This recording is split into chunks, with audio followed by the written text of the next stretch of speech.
Hey everyone, it's Rick at Techspin. So today, looks like there's some interest in us covering the creative Pebble V2s. So, we picked these up yesterday and they actually go head to head with another large manufacturer in the $30 price bracket. So finally, premium sound at 30 bucks? Nope, are you crazy? I say this up front because there's some audiophiles who are gonna get triggered. You know who you are. Now these are the V2s and not the 2.0s, and yes, there's a difference. Verify you got the right one when shopping. But if you decide these speakers fit your needs and grab a set through our affiliate links below, it does help us out a bit here, so thanks for your support. And if you want to keep up with our releases and occasional contests, you should give us a quick follow on Instagram, Twitter, and Facebook, all at Techspin Review. We also have our episodes up on techspinreview.com. At Techspin, we deliver honest testing and opinions on tech, so you can decide quickly if it's right for you. And tell us what's your take on entry-level speakers. Do you prefer 2.0, 2.1, 5.1, or a better system? Find something good we should check out? Leave your comments down below. So what kind of sound can you get for just 30 bucks? Let's get to it.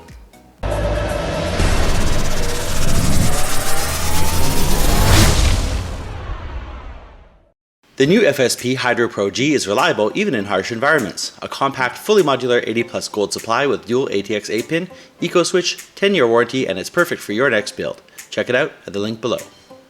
Just a quick thanks to FSP for sponsoring us. They came in last week for our Intel versus AMD episode. So, quick summary.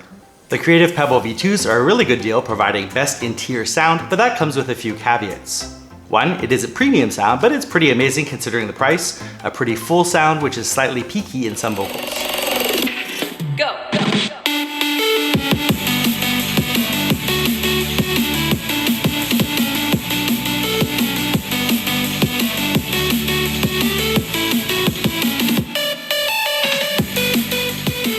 With music, they deliver really decent sound for their size and price, and with the high gain switch and USB-C power, they hit their peak before they hit max volume.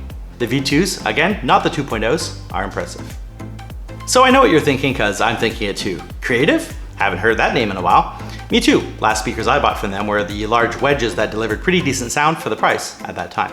They've been quietly making a comeback, and speaker tech has improved a bit, so with a mild skepticism, I picked up the creative Pebble V2s, which go for 30 bucks US, 25 jolly old pounds, 54 Celine Dion's, and 1,290 new Taiwan dollars. Key features are the 45-degree tilted speakers at up to 8 watts RMS, 16 watt peak power, and this is actually powered by USB-C, pretty incredible as it doesn't need a wall socket.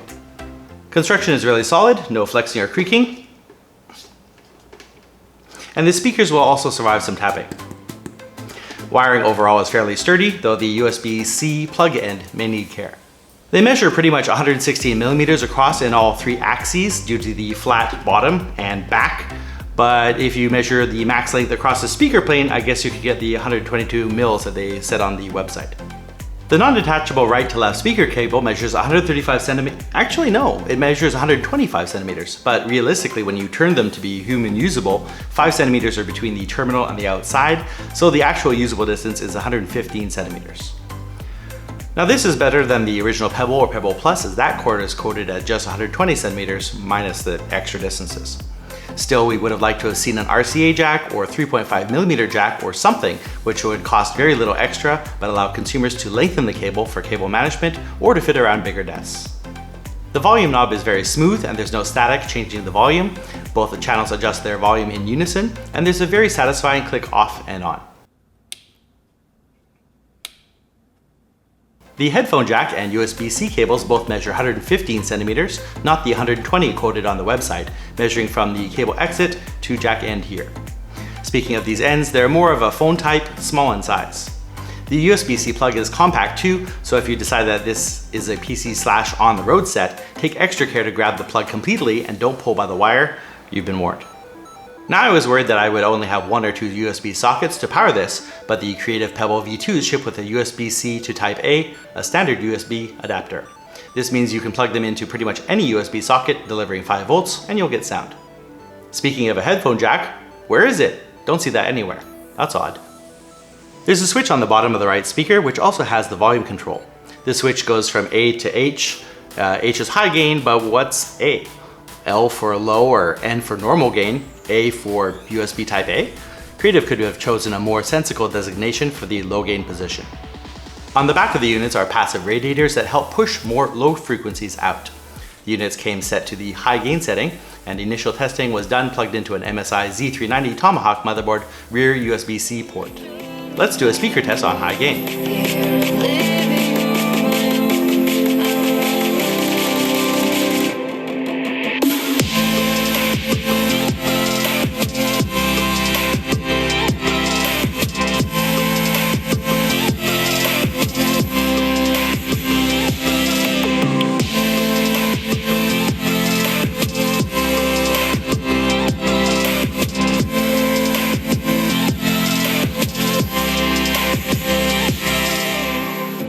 And some more on low gain.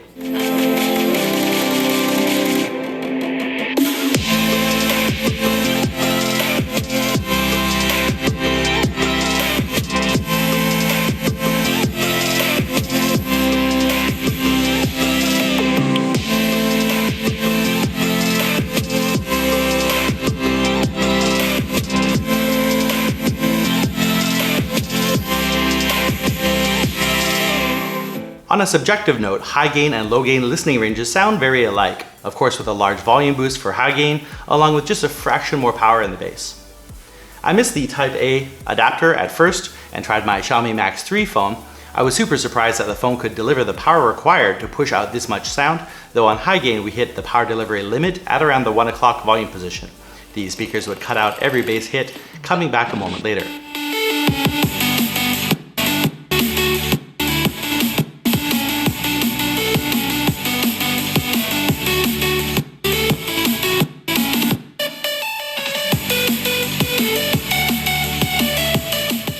So the gain should probably be in the position A for phones.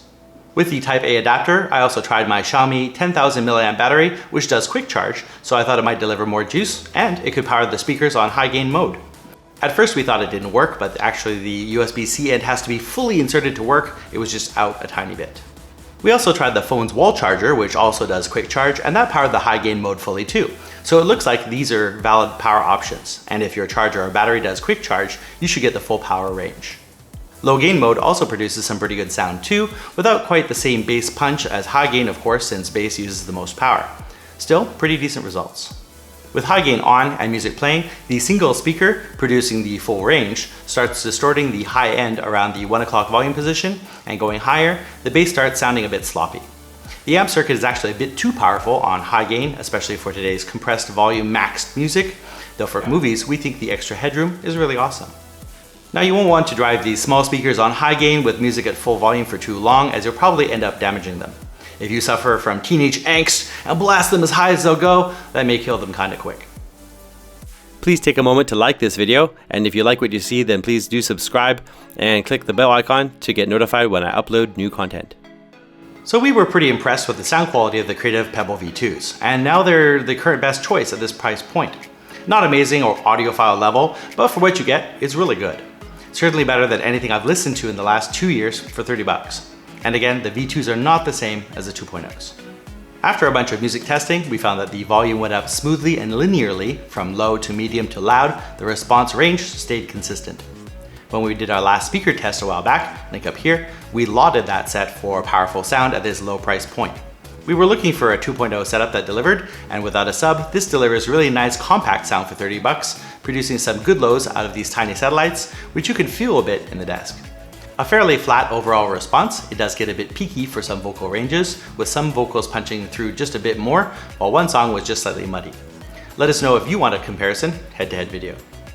Creative is definitely on the right track to get back into the minds of gamers with pretty decent sound that everyone can afford for just 30 bucks. Fortunately, we grabbed the right ones as they released the V2s after the 2.0s, and that naming change did nothing to make me think that they were different models. Come on guys, better naming system here please. Consumers looking in this price range generally want to step up from tinny pod speakers with better power and sound, but maybe don't have the space, budget, or need for more. Though these can get kinda loud for their size, we didn't confuse loudness for accurate sound reproduction. We covered all the good stuff, and they are good, but there's improvement needed, like a detachable speaker cable and a headphone jack. I suppose if you're close enough to your PC, you just plug it in there anyways, but I do end up using headphones into speakers once a week, and that's missed here. Also, there's no bass control. Okay, these are 2 satellites, but Creative, you put the effort in to make bass sound pretty decent, so some kind of control would help. If you're considering other models in Creative's entry lineup, if you have 20 bucks, you can still grab the Pebble 2.0s and 4.4 RMS 8 watt peak, though I'd have a hard time recommending those over the V2s with the extra power and headroom. For the Pebble 2.1 offering that has a subwoofer, it's rated at 8 watts RMS 2, except the watts are split between the satellites and the sub. The high gain mode is only available with a 5 volt 2 amp adapter, and this set adapter is not included. They go for 10 bucks more. Did I mention you're powering a sub by USB? Personally, I'll have to get used to the high power draw from USB-C, which can supply 5 volts at up to 3 amps. Audio circuits have momentary peaks when bass hits, so that will put current draw spikes through whatever is powering it, in this case, a motherboard. Just the idea of those kind of power draw surges coming from a motherboard or laptop makes me a little uneasy. Hopefully we can trust the USB-C spec and manufacturers with the fault tolerances that they've built in to protect these sensitive components. Oh, and I'll drop that link up here for the Intel versus AMD video we mentioned at the start. And if you decide to grab this set or another Creative offering, please use our affiliate links as it helps support us here with no extra cost to you. And to keep up with our latest releases, don't forget to give us a quick follow on social media or a Techspin review on Facebook, Instagram, and Twitter too. Future updates on the Creative Pebble V2's performance or issues that we find over time will be added to our techspinreview.com post, and check out that for more episodes. What speakers are you using right now? Is there a set that you've got your eye on? And if you find a good deal on Amazon or eBay, let us and our viewers know. That would be great. If this review was informative, we'd appreciate you mashing that thumbs up button or tell us how we could improve for next time. To see more videos like this, please do subscribe for new content and be sure to click that bell icon to get notified when we put up a new video. We check the comments, so if you have a question or if we missed something, then please do tell us down below. And we always like to hear your ideas for episodes, so let us know what you'd like to see reviewed. We really appreciate you watching this far. Thanks for your time, and we'll see you on the next.